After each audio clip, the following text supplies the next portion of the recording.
Welcome to pet world channel. நம்ம இன்னைக்கு நம்மளுடைய நெகட்டிவ் டாக் ப்ரீட்ஸ் பற்றி தான் பார்க்க போகிறோம். சிப்பிப்பாறை, ராஜபாளையம், கோம்பை, கன்னி டாக் நம்மளுடைய நெகட்டிவ் டாக் ப்ரீட்ஸ். ஃபஸ்ட்டு நம்ம பார்க்க போகிறது ராஜபாளையத்தை பற்றி நம்ம பார்க்க போகிறோம். ராஜபாளையம் நாய் நம்ம தமிழ்நாட்டை சார்ந்த நாயினாலும் இந்த நாய்கள் எல்லாம் ஆந்திரா, கர்நாடகா பகுதியிலிருந்து கொண்டு வந்தாங்கன்னா அங்கே இந்த நாயின் அழிந்து போனதுனால நம்மளுடைய தமிழகத்தில் ராஜபாளையத்தில் மட்டும் இருந்ததுனால இதுக்கு ராஜபாளையம்னு பேர் வச்சாங்க. ஒரு உண்மையான ராஜபாளைய நாயை எப்படி கண்டுபிடிக்கலாம்னா, ராஜபாளைய நாய் வெள்ளை நிற உடலும் இளஞ்சிவப்பு மூக்கும் மடிந்த காதுகளும் வச்சுருக்குமா. இதனுடைய வால் சின்னதாக வளைவாக இருக்குமா. இது 65லேருந்து 75 சென்டிமீட்டரும் 25லேருந்து 30 இன்ச்சுகள் வரைக்கும் இருக்குமா.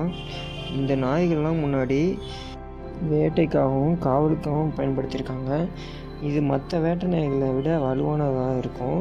இதோட உடல் எலும்பும் வலுவானதாக இருக்கும். இது கிட்டத்தட்ட 9லேருந்து 12 ஆண்டுகள் வரைக்கும் உயிர் வாழுமா.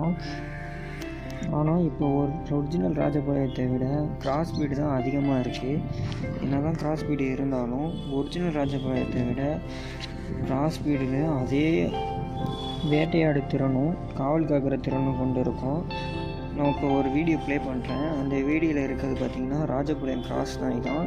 ஆனால் அதேமாரி அதோடைய வேட்டை திறனும் அப்படியே இதுக்கும் இருக்கும். என்னதான் காட்டில் எத்தனை விலங்குகள் இருந்தாலும் காட்டுக்கு ராஜா சிங்கம் தான். அதே மாதிரி தான் வேட்டை நாய்கள் ராஜா ராஜபாளையம் தான். நெக்ஸ்ட் வீடியோவில் சிப்பிப்பாறை நாய்களை பற்றி பார்க்கலாம். தேங்க்யூ.